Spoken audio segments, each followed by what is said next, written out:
Okay, so let's take a look at the baseline logistics of this whole situation. Alex Jones completely destroyed Piers Morgan and backed up by Pratt and what's-his-face from Breitbart. I mean, and so many others. So all of us together, James Yeager and everybody, all of us together, whether or not you agree with, we all agree with each other or not, the pushback, the rallies and everything, the pushback totally destroyed. And we have empirical, there's that article, why the gun control rhetoric has backfired. It's very clear.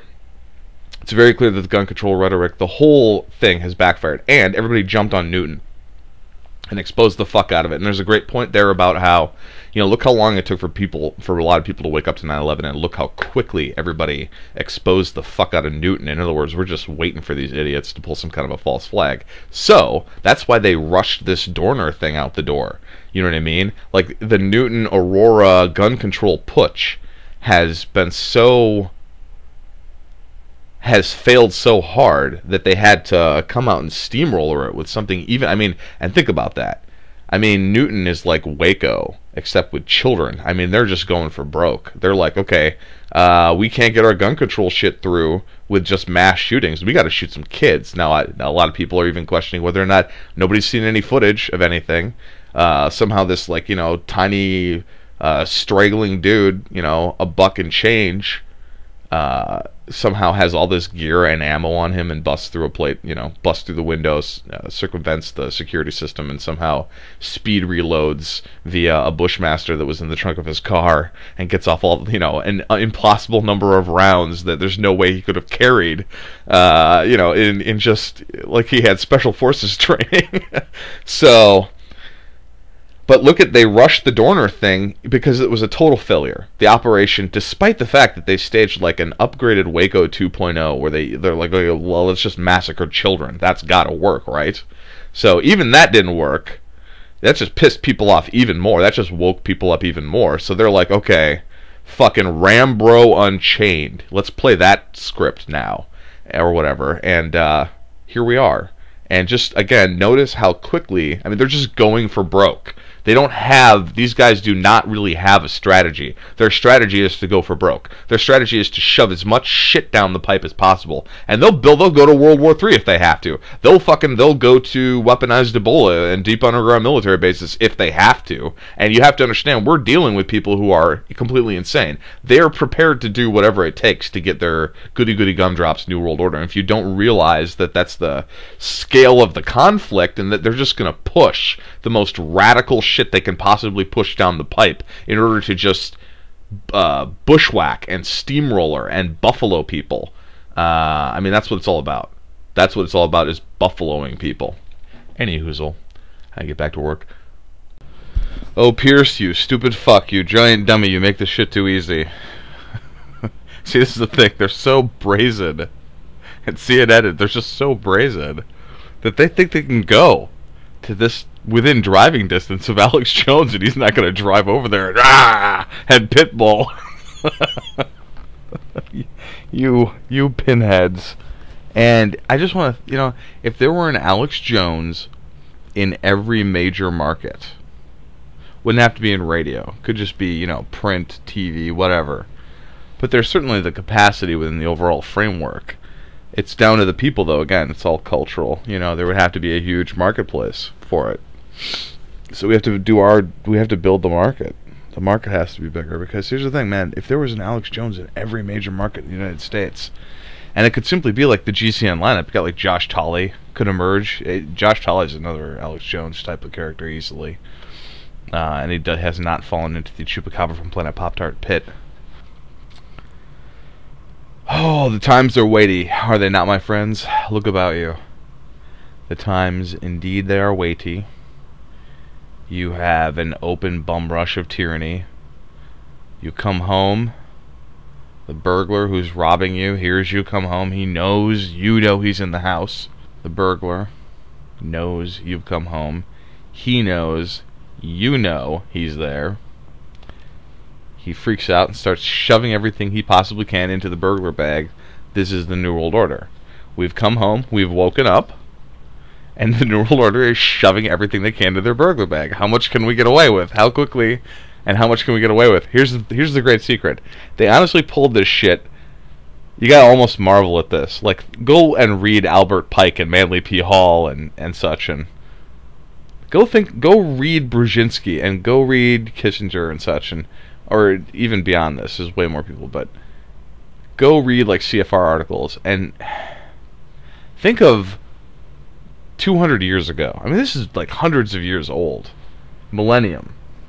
It's on the scale of millennia, really. And but the most recent incarnation of the New World Order is maybe 300-400 years old, something like that. And you really have to admire, in some sick way, almost, the architects and true luminaries of the New World Order. But go read like Manly P. Hall or something in Albert Pike and think of how these men thought in centuries, and even Brzezinski thinks in, macroscopic terms. And I mean, we're dealing with true madmen. We must respect our opponents if we are to defeat them. And then you have to marvel at how this whole generation of George Bush et al. Now, obviously George Bush is not an operative; he's just a pawn. But this whole set of like, here's the thing: in their attempt to dumb down the species, you can't cordon. No matter how hard you try, you can't cordon yourself off. Nature finds a way. And their own culture, the elite's own culture, ended up dumbed down to the point where literally a bunch of George Bush type morons, by comparison, blew their wad and jumped the shark like 40 to 100 years too early. If they had simply waited 2 or 3 more generations, right, they would have worked. But they blew their wad like a virgin on prom night.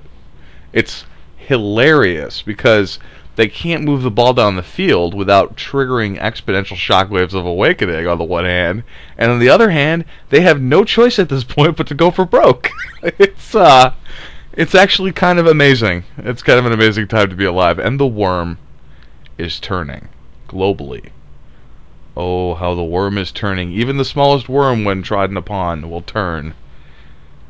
The more you tighten your grip, Tarkin, the more star systems will slip through your fingers. I mean, again, adversity often makes one strong.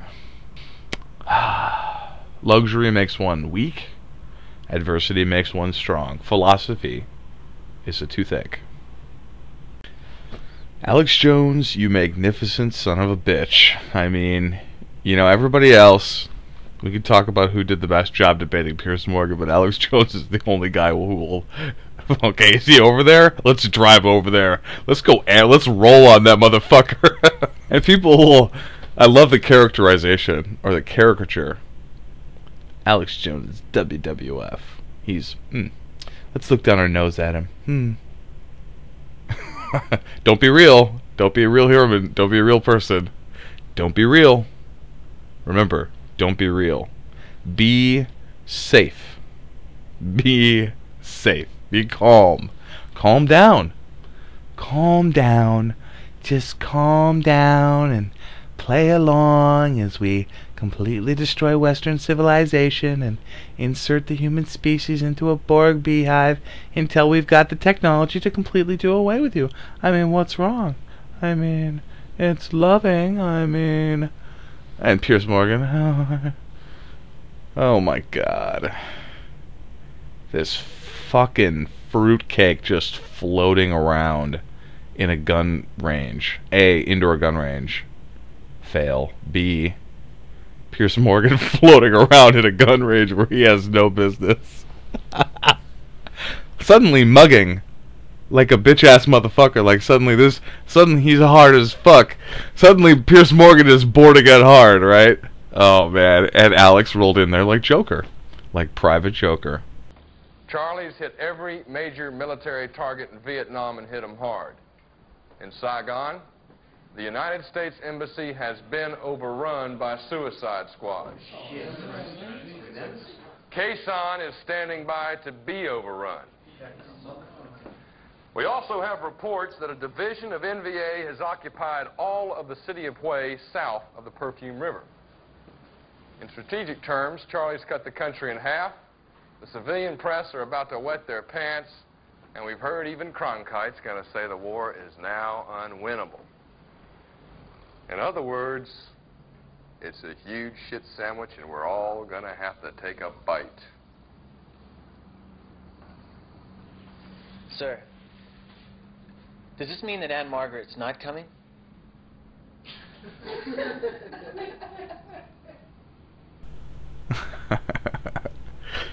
You know, because what's the implication? It's not that they staged Newton, right? It's what are the implications of a government that would stage Newton, 9/11, Fast and Furious, the Gulf of Tonkin, the Tuskegee experiment. I mean, we dropped the nuclear bombs on Japan for no reason after firebombing them, which was even worse.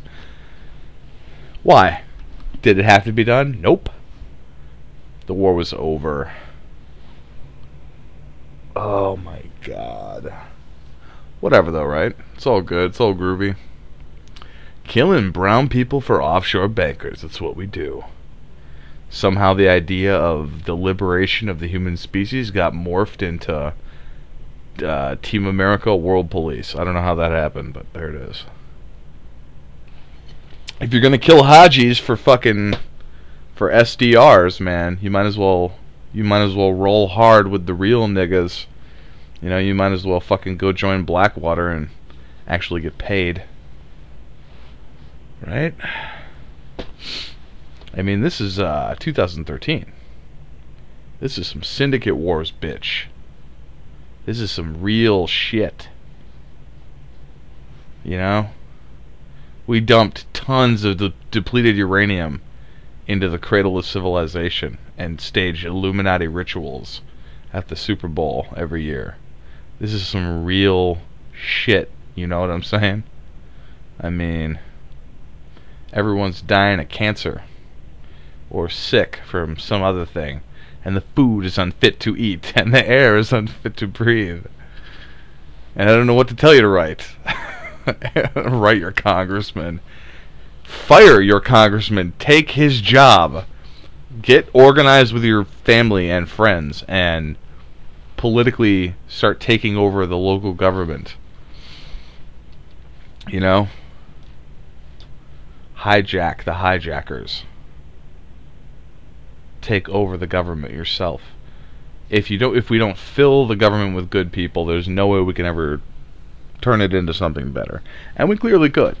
We clearly could render state to the users. We clearly could develop a robust virtual republic. Why do the concept of representation is inherently problematic anyway? How the hell can anyone else represent your interests? It doesn't make sense. Moreover, why are these idiots the only people who are allowed to write and vote on legislation? They're morons who don't even show up to pull the switch.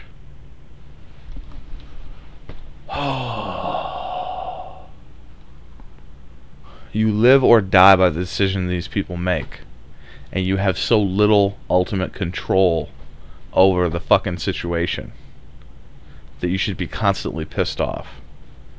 But you don't want to be constantly pissed off. You want to just relax. I get it. Alex was saying that was great. I get it. You want to just go out, you know, you want to have a good time. You want to go and party. You want to go and do whatever it is. You want to just go watch a football game. You know, you want to go whatever you want to do. And none of us are saying there's anything wrong with some fucking R&R, dude. Okay? But to ignore it, it's like if you do not understand that you're at war. Again, I come back to the analogy of a meerkat. The meerkat, if you see the meerkat, if you watch meerkats, they have a bunch of sentries around the perimeter, up on their fucking hind legs, perched as high as they can, with their head on a fucking swivel, like a chihuahua that's had 50,000 cups of espresso, looking for the enemy. Because the meerkat is hyper aware of the enemy. Now this goes way beyond just something about mammals and organic life and our instincts, and our instincts haven't been broken down. And the key is that we, unlike the meerkat, we are under the same, if not a greater level of threat. But we are not alert. We're not aware of the threat. And the main reason, of course, is because the threat is very subtle. It is not a lion tearing your face off, which if a meerkat has seen a lion eat another meerkat, it's visceral, obvious. The threat, you know what a lion looks like. The point is that the meerkat is aware of the predator, hyper aware of the predator, and we are apathetic. Again, tyranny is a symptom. Apathy is the disease, and awareness is the cure. If Alex Jones is ever conclusively proven to be a chupacabra from Planet Pop-Tart, I'll be the first one to bury him. I believe in burying one's heroes the moment they betray you. But until the tree stops bearing good fruit, you'd be a fool to cut it down. You don't have to have wooden teeth to not chop down the cherry tree.